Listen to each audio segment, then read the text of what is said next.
ਸਿੱਖ ਕੌਮ ਦਲੇਰ ਯੋਧਿਆਂ, ਜੁਝਾਰੂ ਮਰ ਜੀਵੜਿਆਂ, ਸ਼ਹੀਦਾਂ ਮੁਰੀਦਾਂ, ਹੱਠੀਆਂ ਤੇ ਤਪੀਆਂ ਦੀ ਕੌਮ ਹੈ। ਸਿੱਖ ਧਰਮ 'ਚ ਸਿੱਖ ਦਾ ਦਾਖਲਾ ਹੀ ਸੀਸ ਭੇਂਟ ਕਰਨ ਨਾਲ ਹੋਇਆ।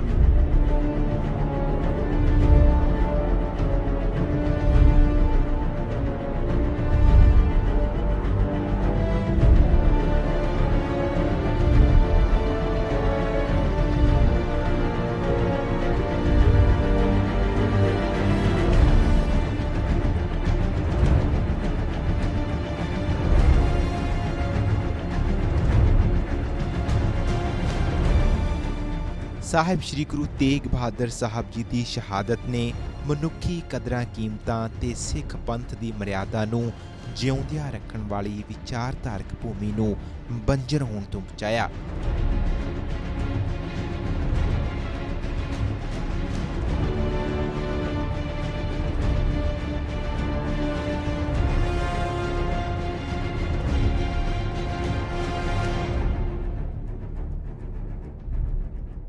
तेग बहादुर के चलत भयो जगत को शोक है सब जग भयो जय जय जय सुरलोक। वाहिगुरु जी का खालसा वाहिगुरु जी की फतेह। ABP साझा देख रहे सारे दर्शकों का तह दिल तो स्वागत है। हाजिर खास धार्मिक पेशकश प्रोग्राम साझा नूर लैके। शहीदी परंपरा दे विच साहिब श्री गुरु तेग बहादुर साहब जी की शहादत बहुत ही विलक्षण है। संसार भर के इतिहास के विचों अजिही मिसाल होर किधरे नहीं मिलती कि किसी शख्सियत ने दूसरे धर्म की खातर जाबर ते जुल्म के विरुद्ध टक्कर लई होवे। तेग बहादुर सिमरिए करना नित्यावे ताए। तेग बहादुर सिमरिए करना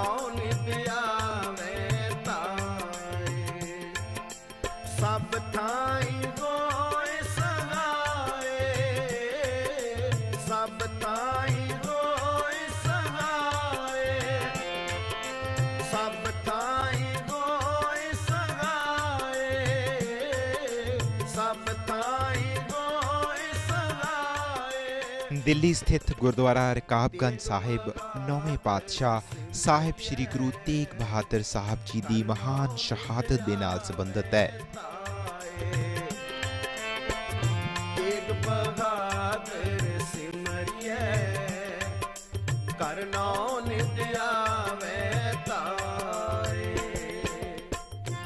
आनंदपुर साहब विखे कश्मीरी पंडितां ने श्री गुरु तेग बहादुर साहब नूं औरंगजेब की हुकूमत वालों जबरी धर्म तब्दीली करवाउण अते दुखां दी लंबी दास्तान सुनाई तां उदों गुरु पातशाह ने उत्तर दिता कि किसी आत्मा की बली नाल हुकूमत के अत्याचार रुक जाणगे। तां उत्थे खड़े 9 सालां दे बालक गोबिंद राय ने सहज सुभाई अपने गुरु पिता जी नूं हथ जोड़ के बेनती की कि गुरु पिता जी तुहाडे तो सतपुरख अते महात्मा होर कौन हो सकता है। गुरु नानक लई ते आए, फिर अंगद गुर ते अमरदास। ऐना सुन नौवें पातशाह ने बाल गोबिंद नूं बड़े प्रतापी ते समर्थ समझ के छाती नाल लगा लिया ते कश्मीरी पंडितां नूं कह दिता बादशाह नूं जाके दस देण कि उन्हां दे गुरु तेग बहादुर साहब नूं पहलां दीन मुहम्मदी बनाओ, फिर आपे ही सब मुसलमान बन जाणगे। यह एक बादशाह दी दूजे बादशाह नूं वंगार सी। इस तरह गुरु साहब ने दिल्ली जाके धर्म की रखिया लई महान शहादत दी। वाहिगुरु जी का खालसा वाहिगुरु जी की फतेह। ये पावन स्थान गुरुद्वारा रकाबगंज साहिब नौवें पातशाह धर्म की चादर सतगुरु साहिब श्री गुरु तेग बहादुर पातशाह महाराज जिन्हां की पवित्र शोभा के रोजाना आपां ये बचन सुनते हैं। तेग बहादुर सीकरिया करी ना किन्हू आण। सतगुरु तेग बहादुर पातशाह महाराज जिन्हां ने ऐसी रहमत भरी ਜਾਂ ऐसा उन्होंने कारनामा किया जो संसार ते होर कोई नहीं कर सकिया तो शायद ना होर कोई कर सकेगा। सो सतगुरु तेग बहादुर पातशाह महाराज जी ने चांदनी चौक ਦਿੱਲੀ ਦੇ ਵਿੱਚ ਸਤਿਗੁਰੂ ਪਾਤਸ਼ਾਹ ਮਹਾਰਾਜ ਨੇ ਸ਼ਹਾਦਤ ਦਿੱਤੀ। ਸਤਿਗੁਰੂ ਪਾਤਸ਼ਾਹ ਮਹਾਰਾਜ ਦੀ ਪਵਿੱਤਰ ਸ਼ਹਾਦਤ ਤੋਂ ਬਾਅਦ ਉਹਨਾਂ ਦੇ ਪਵਿੱਤਰ ਸੀਸ ਨੂੰ ਭਾਈ ਜੈਤਾ ਜੀ, ਜੋ ਬਾਅਦ ਵਿੱਚ ਅੰਮ੍ਰਿਤ ਛਕ ਕੇ ਭਾਈ ਜੀਵਨ ਸਿੰਘ ਬਣੇ, ਰੰਗਰੇਟੇ ਗੁਰੂ ਕੇ ਬੇਟੇ ਦਾ, ਜਿਨ੍ਹਾਂ ਨੂੰ ਮਾਣ ਮਿਲਿਆ। ਸੋ ਉਹ ਸਤਿਗੁਰਾਂ ਦਾ ਸੀਸ ਉਹਨਾਂ ਨੇ ਸੀਸਗੰਜ ਸਾਹਿਬ ਤੋਂ ਅਨੰਦਪੁਰ ਸਾਹਿਬ ਕਲਗੀਧਰ ਪਾਤਸ਼ਾਹ ਮਹਾਰਾਜ ਦੇ ਪਾਸ ਪਹੁੰਚਾਇਆ। ਅਤੇ ਭਾਈ ਲੱਖੀ ਸ਼ਾਹ ਬੰਜਾਰਾ, ਜੋ ਬਹੁਤ ਹੀ ਅੱਛੇ ਵਪਾਰੀ ਸਨ, ਸ਼ਾਹੀ ਉਹਨਾਂ ਦੀ ਜਾਣ ਪਛਾਣ ਵੀ ਸੀ, ਪਰ ਇਸ ਤੋਂ ਇਲਾਵਾ ਗੁਰੂ ਘਰ ਦੇ ਉਹ ਅਨੰਨ ਸੇਵਕ, ਅਨੰਨ ਪ੍ਰੇਮੀ। ਉਹਨਾਂ ਨੇ ਆਪਣੇ ਕਾਰੋਬਾਰ ਦੀ, ਆਪਣੇ ਪਰਿਵਾਰ ਦੀ ਪਰਵਾਹ ਨਾ ਕਰਦਿਆਂ ਹੋਇਆਂ ਉਹਨਾਂ ਨੇ ਸਤਿਗੁਰੂ ਪਾਤਸ਼ਾਹ ਮਹਾਰਾਜ ਜੀ ਦੇ ਪਵਿੱਤਰ ਸਰੀਰ ਨੂੰ ਬੜੇ ਹੀ ਅਦਬ ਸਨਮਾਨ ਦੇ ਨਾਲ ਆਪਣੇ ਸ਼ਾਹੀ ਜੋ ਉਹਨਾਂ ਦਾ ਵਪਾਰ ਚੱਲਦਾ ਸੀ, ਉਹਨਾਂ ਗੱਡਿਆਂ ਵਿੱਚ ਸਤਿਗੁਰੂ ਪਾਤਸ਼ਾਹ ਮਹਾਰਾਜ ਦੇ ਪਵਿੱਤਰ ਸਰੀਰ ਨੂੰ ਰੱਖ ਕੇ ਇਸੇ ਪਾਵਨ ਸਥਾਨ ਤੇ ਜੋ ਉਹਨਾਂ ਦਾ ਘਰ ਸੀ, ਇਹ ਜਗ੍ਹਾ ਰਕਾਬਗੰਜ, ਉਸ ਸਮੇਂ ਇੱਕ ਨਗਰ ਹੋਇਆ ਕਰਦਾ ਸੀ, ਇੱਕ ਪਿੰਡ ਹੋਇਆ ਕਰਦਾ ਸੀ, ਜਿੱਥੇ ਭਾਈ ਲੱਖੀ ਸ਼ਾਹ ਬੰਜਾਰਾ ਜੀ ਦਾ ਉਹਨਾਂ ਦਾ ਆਪਣਾ ਘਰ ਸੀ। ਸੋ ਭਾਈ ਲੱਖੀ ਸ਼ਾਹ ਬੰਜਾਰਾ ਨੇ ਆਪਣੇ ਘਰ ਵਿੱਚ ਸਤਿਗੁਰੂ ਪਾਤਸ਼ਾਹ ਮਹਾਰਾਜ ਦੇ ਪਵਿੱਤਰ ਸਰੀਰ ਦਾ ਸੰਸਕਾਰ ਕੀਤਾ। ਕਰ ਨਾਉ ਨਿਤ ਆਵੈ ਧਾਏ, ਏਕ ਬਹਾਦਰ ਸਿਮਰਿਐ, ਕਰ ਨਾਉ ਨਿਤ ਆਵੈ ਧਾਏ। ਹਿੰਦ ਦੀ ਚਾਦਰ ਸਾਹਿਬ ਸ੍ਰੀ ਗੁਰੂ ਤੇਗ ਬਹਾਦਰ ਸਾਹਿਬ ਜੀ ਦੇ ਪਾਵਨ ਇਤਿਹਾਸਕ ਅਸਥਾਨ ਗੁਰਦੁਆਰਾ ਰਕਾਬਗੰਜ ਸਾਹਿਬ ਦੇ ਦਰਸ਼ਨ ਦਿਦਾਰੇ ਇਸੇ ਤਰ੍ਹਾਂ ਜਾਰੀ ਰਹਿਣਗੇ। ਵੇਲਾ ਹੋ ਗਿਆ ਇੱਕ ਬ੍ਰੇਕ ਦਾ। ਬ੍ਰੇਕ ਤੋਂ ਬਾਅਦ ਜਲਦ ਮਿਲਦੇ ਹਾਂ। ਤੁਸੀਂ ਇਸੇ ਤਰ੍ਹਾਂ ਬਣੇ ਰਹੋ ABP ਸਾਂਝਾ ਦੇ ਨਾਲ।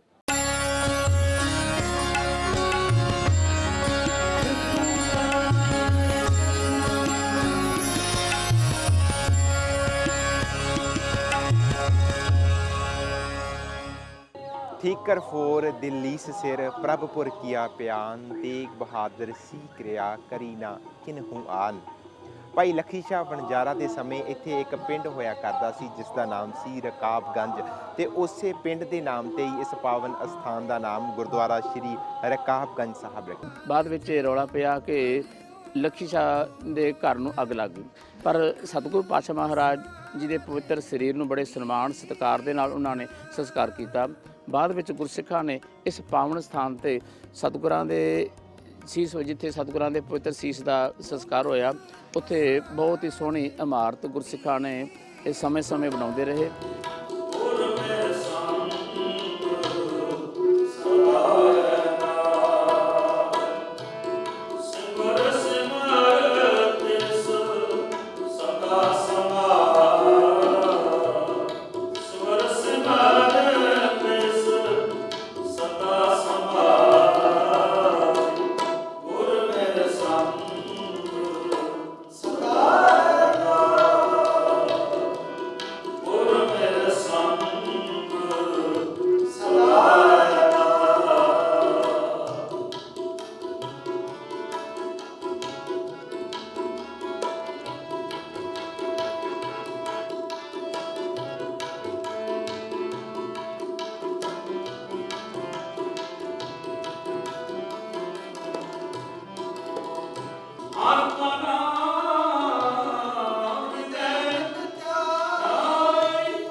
ਸਾਡੀ ਇਸ ਖਾਸ ਧਾਰਮਿਕ ਪੇਸ਼ਕਸ਼ ਵਿੱਚ ਵੇਲਾ ਹੋ ਗਿਆ ਇੱਕ ਬ੍ਰੇਕ ਦਾ। ਬ੍ਰੇਕ ਤੋਂ ਬਾਅਦ ਜਲਦ ਮਿਲਦੇ ਹਾਂ। ਤੁਸੀਂ ਇਸੇ ਤਰ੍ਹਾਂ ਹੀ ਬਣੇ ਰਹੋ ABP ਸਾਂਝਾ ਦੇ ਨਾਲ।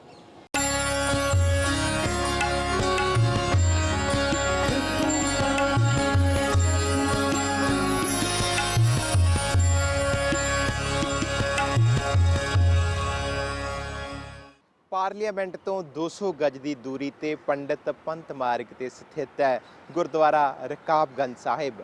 ਇਤਿਹਾਸ ਦੇ ਵਿੱਚ ਅਜਿਹੀ ਮਿਸਾਲ ਹੋਰ ਕਿਧਰੇ ਨਹੀਂ ਮਿਲਦੀ ਕਿ ਇੱਕ ਸਰੀਰ ਦਾ ਸੰਸਕਾਰ ਦੋ ਥਾਵਾਂ ਤੇ ਹੋਇਆ ਹੋਵੇ। तेग बहादुर सिमरिए, तेग बहादुर सिमरिए, कर नौ निध आवे ताए, सब ताई होए सगाए। तेग बहादुर सिमरिए, तेग बहादुर सिमरिए, श्री हर कृष्ण ते आइए, श्री हर कृष्ण ते आइए, जिस डिठे सब दुख जाए, डिठे सब दुख जाए। तेग बहादुर सिमरिए, तेग बहादुर सिमरिए, कर नौ निध आवे ताए, सब ताई होए सगाए।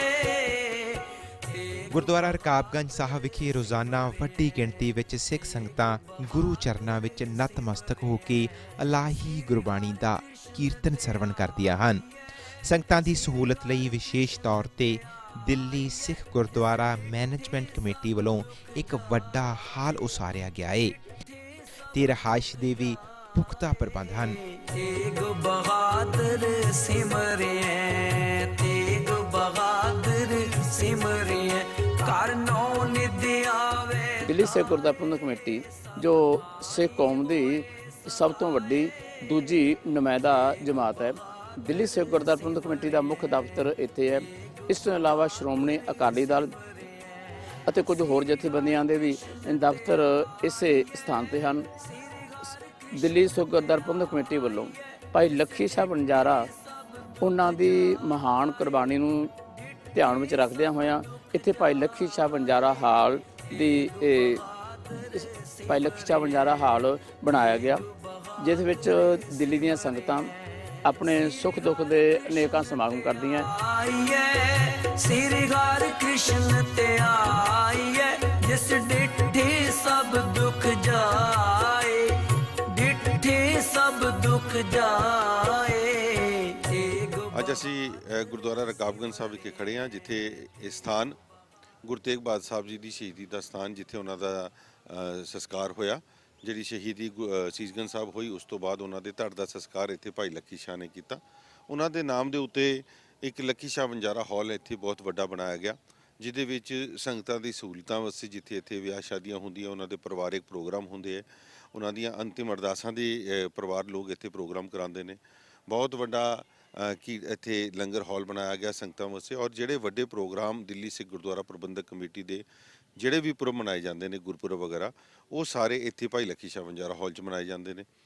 ਔਰ ਦਿੱਲੀ ਦੇ ਵਿੱਚ ਇੱਕ ਐਸਾ ਸਥਾਨ ਹੈ ਜਿੱਥੇ ਮੈਂ ਸਮਝਦਾ ਕਿ ਸਾਰੀਆਂ ਸੰਗਤਾਂ ਡੇਲੀ ਨਤਮਸਤਕ ਹੋਣ ਆਉਂਦੀਆਂ ਨੂੰ, ਗੁਰੂ ਤੇਗ ਬਹਾਦਰ ਸਾਹਿਬ ਨੂੰ ਅਕੀਦਾ ਭੇਟ ਕਰਨ ਆਉਂਦੀਆਂ। ਇਹ ਉਹ ਸਥਾਨ ਜਿੱਥੇ ਜਿਹੜੀ ਸਾਡੀ ਪ੍ਰਿੰਟਿੰਗ ਪ੍ਰੈਸ ਲੱਗੀ ਹੈ, ਜਿਹਦੇ ਵਿੱਚ ਗੁਰੂ ਗ੍ਰੰਥ ਸਾਹਿਬ ਮਹਾਰਾਜ ਦਾ ਸਰੂਪ ਛਪਦੇ ਨੇ, ਜਿਹੜੀ ਵੀ ਬਾਣੀਆਂ ਸਾਡੀਆਂ ਗੁੱਟ ਕੇ ਛਪਦੇ ਨੇ, ਉਹ ਪ੍ਰੈਸ ਵੀ ਇਸ ਸਥਾਨ ਦੇ ਵਿੱਚ ਇੱਥੇ ਹੈ। ਦਿੱਲੀ ਸਿੱਖ ਗੁਰਦੁਆਰਾ ਪ੍ਰਬੰਧਕ ਕਮੇਟੀ ਦੀ ਮੈਨੇਜਮੈਂਟ ਦਾ ਆਫਿਸ ਇਸ ਸਥਾਨ ਦੇ ਉੱਤੇ ਵੇ, ਔਰ ਇਹ ਸਥਾਨ ਪਾਰਲੀਮੈਂਟ ਦੇ ਨਜ਼ਦੀਕ ਹੋਣ ਕਰਕੇ ਮੈਂ ਸਮਝਦਾ ਕਿ ਜਿੱਥੇ ਸਿੱਖਾਂ ਦੀ ਮਿਨੀ ਪਾਰਲੀਮੈਂਟ ਅਸੀਂ ਕਹਿ ਸਕਦੇ ਹਾਂ, ਜਿੱਥੋਂ ਅਹਿਮ ਫੈਸਲੇ ਪੰਥ ਦੇ ਲਏ ਜਾਂਦੇ ਨੇ, ਇਹ ਉਸ ਸਥਾਨ। तेग बहादुर सिमरिए, तेग बहादुर सिमरिए, कर नौ निध आवे ताए, सब ताई होए सगाए। तेग बहादुर सिमरिए, तेग बहादुर सिमरिए, श्री हर कृष्ण ते आइए। ਦਿੱਲੀ ਸਥਿਤ ਸਾਰੇ ਇਤਿਹਾਸਕ ਅਸਥਾਨਾਂ ਦਾ ਪ੍ਰਬੰਧ ਦਿੱਲੀ ਸਿੱਖ ਗੁਰਦੁਆਰਾ ਮੈਨੇਜਮੈਂਟ ਕਮੇਟੀ ਕਰਦੀ ਹੈ। ਸਨ 1974 ਵਿੱਚ ਭਾਰਤ ਸਰਕਾਰ ਨੇ ਗੁਰਦੁਆਰਿਆਂ ਦਾ ਪ੍ਰਬੰਧ ਦਿੱਲੀ ਸਿੱਖ ਗੁਰਦੁਆਰਾ ਮੈਨੇਜਮੈਂਟ ਕਮੇਟੀ ਨੂੰ ਦੇ ਦਿੱਤਾ, ਜੋ ਦਿੱਲੀ ਸਿੱਖ ਗੁਰਦੁਆਰਾ ਐਕਟ 1971 ਦੇ ਤਹਿਤ ਹੈ। ਦਿੱਲੀ ਸਿੱਖ ਗੁਰਦੁਆਰਾ ਮੈਨੇਜਮੈਂਟ ਕਮੇਟੀ ਦਾ ਮੁੱਖ ਦਫ਼ਤਰ ਵੀ ਗੁਰਦੁਆਰਾ ਰਕਾਬਗੰਜ ਸਾਹਿਬ ਵਿਖੇ ਹੀ ਮੌਜੂਦ ਹੈ। तेग बहादुर सिमरिए, तेग बहादुर सिमरिए, कर नौ निध आवे ताए, सब ताई होए सगाए। सिमरिए तेग बहादुर सिमरिए तेग बहादुर सिमरिए तेग बहादुर सिमरिए तेग बहादुर। ਜਥੇਦਾਰ ਬਾਬਾ ਬਘੇਲ ਸਿੰਘ ਨੇ ਜਦੋਂ ਦਿੱਲੀ ਫਤਿਹ ਕੀਤੀ ਤਾਂ ਇਸ ਪਾਵਨ ਅਸਥਾਨ ਤੇ ਹਿੰਦ ਦੀ ਚਾਦਰ ਸਾਹਿਬ ਸ੍ਰੀ ਗੁਰੂ ਤੇਗ ਬਹਾਦਰ ਸਾਹਿਬ ਦੀ ਯਾਦਗਾਰ ਕਾਇਮ ਕੀਤੀ। ਇਸ ਪਾਵਨ ਅਸਥਾਨ ਤੇ ਅੱਜ ਬਹੁਤ ਹੀ ਸੁੰਦਰ ਤੇ ਆਲੀਸ਼ਾਨ ਗੁਰਦੁਆਰਾ ਸਾਹਿਬ ਸੁਭਾਇਮਾਨ ਹੈ, ਜਿੱਥੇ ਰੋਜ਼ਾਨਾ ਵੱਡੀ ਗਿਣਤੀ ਦੇ ਵਿੱਚ ਸੰਗਤਾਂ ਗੁਰਚਰਨਾਂ ਦੇ ਵਿੱਚ ਨਤਮਸਤਕ ਹੁੰਦੀਆਂ ਨੇ। ਇਸ ਪਾਵਨ ਤੇ ਇਤਿਹਾਸਕ ਅਸਥਾਨ ਦੇ ਦਰਸ਼ਨ ਦੀਦਾਰੇ ਕਰਕੇ ਅਸੀਂ ਵੀ ਆਪਣੇ ਆਪ ਨੂੰ ਵੱਡੇ ਭਾਗਾਂ ਵਾਲੇ ਮਹਿਸੂਸ ਕਰ ਰਹੇ ਹਾਂ। ਸਾਡੀ ਇਸ ਖਾਸ ਧਾਰਮਿਕ ਪੇਸ਼ਕਸ਼ ਦੀ ਇੱਥੇ ਹੀ ਸਮਾਪਤੀ ਹੁੰਦੀ ਹੈ। ਹੁਣ ਮੈਨੂੰ ਪਰਮਜੀਤ ਸਿੰਘ ਨੂੰ ਦਿਓ ਇਜਾਜ਼ਤ। ਦੇਸ਼ ਦੁਨੀਆ ਦੀਆਂ ਵੱਡੀਆਂ ਖਬਰਾਂ ਲਈ ਤੁਸੀਂ ਇਸੇ ਤਰ੍ਹਾਂ ਬਣੇ ਰਹੋ ABP ਸਾਂਝਾ ਦੇ ਨਾਲ।